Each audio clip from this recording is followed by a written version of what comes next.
Welcome back to our video. Today I will show you the demonstration of exercise 1.5, which is actually about the usage of breadboard. So again, I have my Arduino plugged in, connected, switch on. Okay, now breadboard look like this. Okay, just like what you see in Tinkercad. This one is a small one, okay, a smaller version. So you have only about 30 number over here.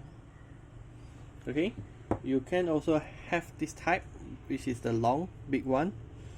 Okay, this one have 53 or 54 holes in total. The main difference between the small one and big one is that for the small one, the side always connected, okay, all the way. For the big one, you have to refer to the line. If the line are all connected through, that means the whole line is connected through. There is another type where the middle part will break off. Okay, then it can't connect through if the middle bit is broken off. We'll use the small one as per our Tinkercad exercise. Okay, so we'll need 3 LED and 2 resistors based on our exercise.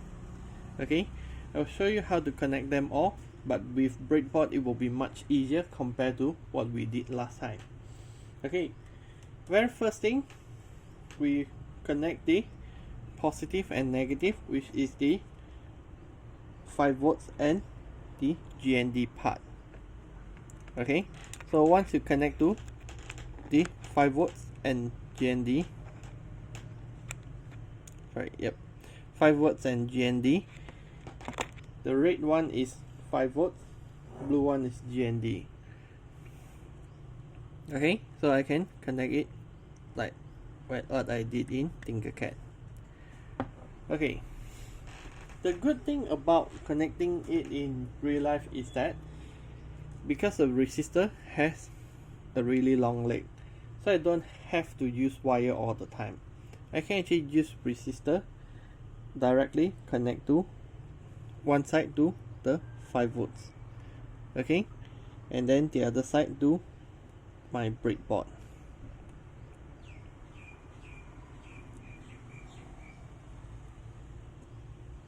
Okay, similarly with LED, I can also do it that way, or if you want, you can do it just like what we did in exercise. So we can connect the long leg to the same row with the resistor. Okay, if you can see clearly, so this row, okay, connect with our LED. Now on the same row with our LED, I'll connect it and do the ground. Okay, as soon as I plug in the ground, the LED will light up. Then again, for another LED, I'll connect the positive to, let's say, the very first row. Okay, and then my resistor,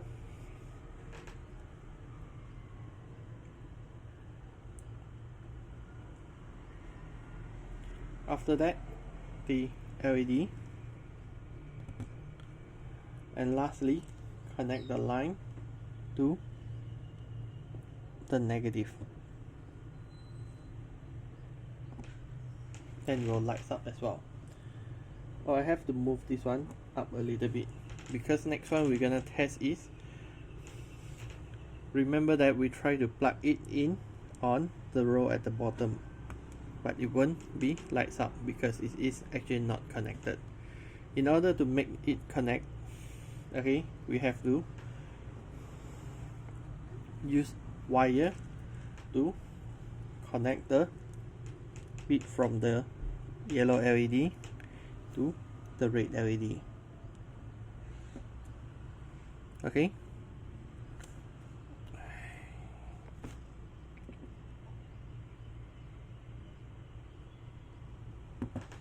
and then lastly another wire to your red LED, so that all three of them will be brightened up. So this is the demonstration of our exercise 1.5. That's all for today. See you again next week.